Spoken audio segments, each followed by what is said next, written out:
ಅವರು ಭಾಳ ಸ್ಪಷ್ಟವಾಗಿ ಏನು ಹೇಳಿದ್ದಾರೆ ಅಂತಂದರೆ, ಈ ನೋಟಿಸ್ ಬಂದದ್ರಿಂದ ಸ್ವಲ್ಪ ಗೊಂದಲಗಳೆಲ್ಲ ನೀವು ಉದ್ಭವ ಆಗಿಬಿಟ್ಟಿದ್ದಾವೆ. ಕಡ್ಡಾಯವಾಗಿ ನೋಂದಣಿ ಮಾಡಿಸ್ಕೊಳ್ಬೇಕು ಅಂತ ಹೇಳಿದ್ದೀನಿ, ಒಪ್ಕೊಂಡಿದ್ದಾರೆ. ಅದಕ್ಕೆಲ್ಲ ನಮಗೆ ಸರಿಯಾದ ರೀತಿಯಲ್ಲಿ ಮಾಹಿತಿ ಇಲ್ಲ, ಅದಕ್ಕೋಸ್ಕರ ಜಾಗೃತಿ ಉಂಟು ಮಾಡ್ತಕ್ಕಂಥ ಒಂದು ಕಾರ್ಯಕ್ರಮನ ಹಮ್ಮಿಕೋಬೇಕು ಅಂತ ಹೇಳಿದ್ದಾರೆ. ಅದಕ್ಕೆ ನಾನು ಹೇಳಿದ್ದೀನಿ, ಎಲ್ಲ ಕಡೆ ನಮ್ಮ ಕಮರ್ಷಿಯಲ್ ಟ್ಯಾಕ್ಸ್ ಡಿಪಾರ್ಟ್ಮೆಂಟು ಮತ್ತು ಇವರು ಕೂಡ ಮಾಡ್ತೀವಿ ಅಂತ ಹೇಳಿದ್ದಾರೆ, FKCCIನವರು ಕೂಡ ಮಾಡ್ತೀವಿ ಅಂತ ಹೇಳಿದ್ದಾರೆ.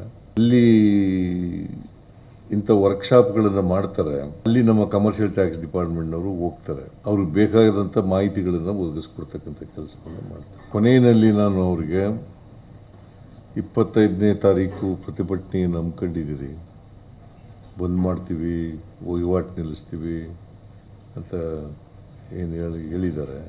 ಫ್ರೀಡಮ್ ಪಾರ್ಕ್ನಲ್ಲಿ ಪ್ರತಿಭಟನೆ ಮಾಡ್ತೀವಿ ಅಂತ ಏನು ಹೇಳ್ಕೊಂಡಿದ್ದಾರೆ, ಅದನ್ನು ವಾಪಸ್ ತಗೋಬೇಕು ಅಂತ ಅವರಿಗೆ ಮನವಿ ಮಾಡಿದ್ದೀನಿ. ಅವರು ವಾಪಸ್ ತಗೋತೀವಿ ಅಂತೇಳಿ ಮನವಿ ಮಾಡಿದ್ದಾರೆ, ಆಮೇಲೆ ಒಪ್ಕೊಂಡಿದ್ದಾರೆ.